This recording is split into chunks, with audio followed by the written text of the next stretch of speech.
Question: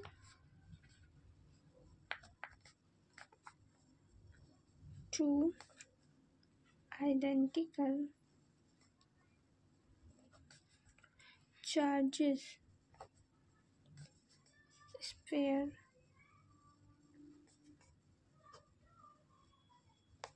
from a common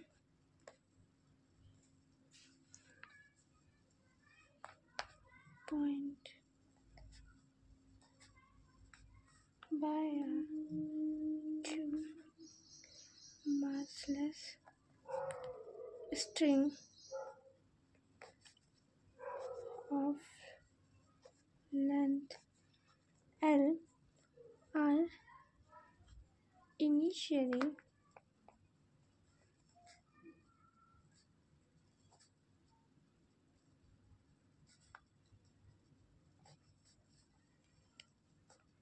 at a distance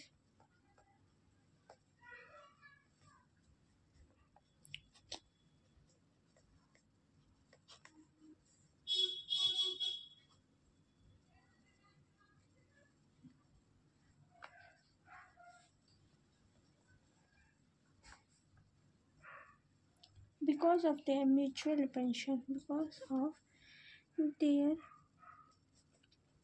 mutual repulsion, the charge began to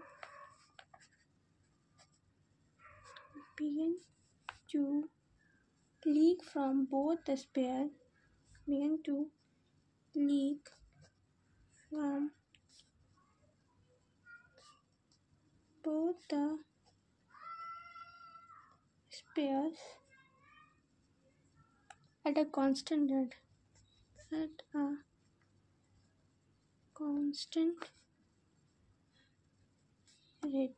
As a result, इसका result क्या होगा? The spare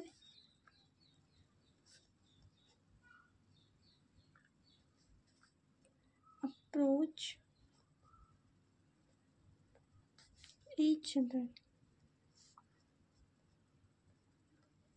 with velocity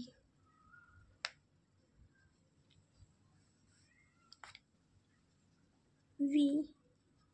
The v varies as a function of the distance x between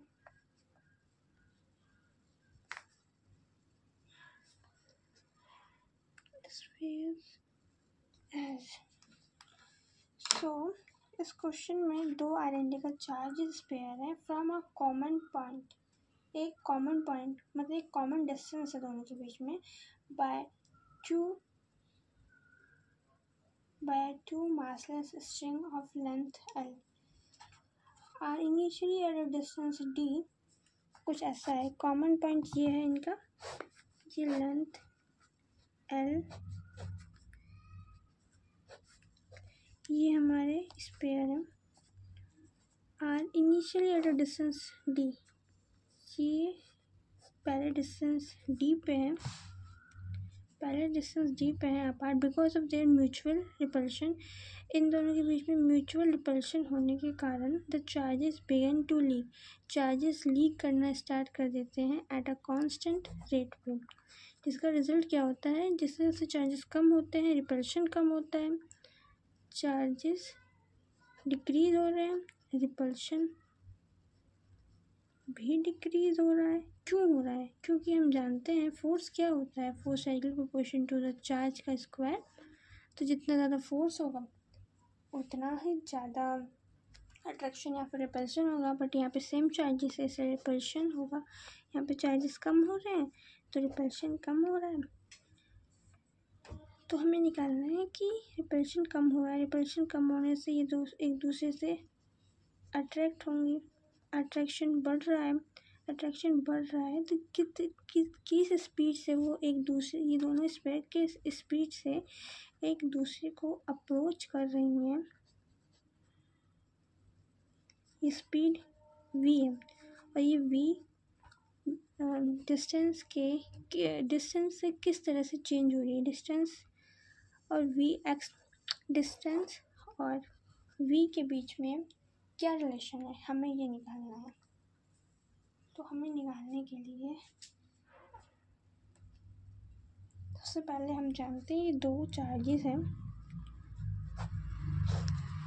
ये charges नहीं, sphere, ये दो sphere है, एक दूसरे को रिपेल कर रही है। रिपेल करने पे इस पर फोर्स आएगा k q square. Distance in दोनों के बीच का है d स्क्वायर। इस पे लग रहा है ग्रेविटेशनल फोर्स mg। ये हमारा थीटा एंगल, ये भी हमारा थीटा एंगल है। tan theta equal to sine theta होगा। क्यों? क्योंकि यहाँ पे थीटा है वेरी स्मॉल। जब थीटा बहुत छोटा होगा तो हम tan थीटा को इक्वल टू साइन थीटा मान लेते हैं। तो हमें यहाँ पे साइन थीटा निकालना है, k q square d square और नीचे आएगा mg। साइन थीटा क्या होता है? परपेंडिकुलर अपॉन में hypotenuse, k q square d square into mg। Perpendicular हमारा क्या है? ये हमारा परपेंडिकुलर है, थीटा का परपेंडिकुलर ये है, तो डिस्टेंस क्या है? d/2 है। ये हमारा d/2 है। हाइपोटेनियस l है, d/2 और l equal to k q square d का स्क्वायर इंटू mg। हमें निकालना है डिस्टेंस और वेलोसिटी में रिलेशन। तो डिस्टेंस d की क्यूब इधर आ गया और directly proportion to q charge के डायरेक्टली प्रोपोर्शन है। हमें दे रखा है कि क्वेश्चन में हमें गिवन है कि क्वेश्चन में ये गिवन है कि both the sphere at a constant rate पे चार्जेस को लीक कर रही हैं।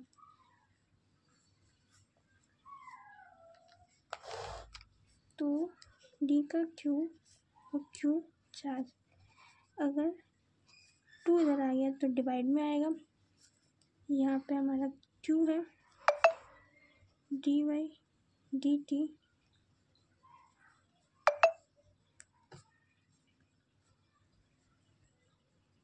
ये हमारा क्या हुआ? कांस्टेंट हुआ, क्योंकि क्वेश्चन में गिवन है कांस्टेंट रेट पे चार्ज लीक हो रहा है। डिस्टेंस को हम x लिख सकते हैं, तो x का 3/2 dt डायरेक्टली प्रोपोर्शन टू, ये हमारा पूरा क्या हो गया? कांस्टेंट हो गया ये पूरा हमारा।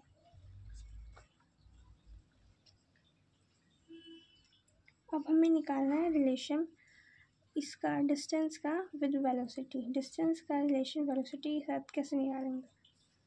हम जानते हैं डिस्टेंस ये हमें गिवन है ऐसे। अब हमें वेलोसिटी भी इसमें इंक्लूड करनी है।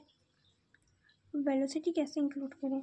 dx दे रखा है और dx का डिफरेंशिएशन dx के साथ ही होता है, dt के साथ हम कर नहीं सकते, तो हमें x को इंट्रोड्यूस करना पड़ेगा यहाँ पे। तो हम ऐसे करेंगे dx 3/2 dx dt। ये क्या है हमारा? ये हमारी वेलोसिटी आ गई, dx 3/2 dx velocity, x 3/2 velocity which is constant. ये वेलोसिटी इधर जाएगी डिवाइड में, मीन्स ये आएगा x 3/2। Velocity is directly proportional to x की पावर -3/2।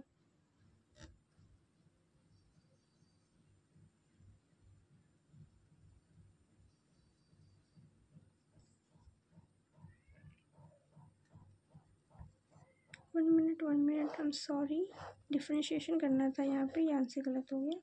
डिफ्रेंशिएशन करेंगे तो 3/2 dx x आएगा। 3/2 में से -1 करेंगे तो क्या आएगा, 1/2।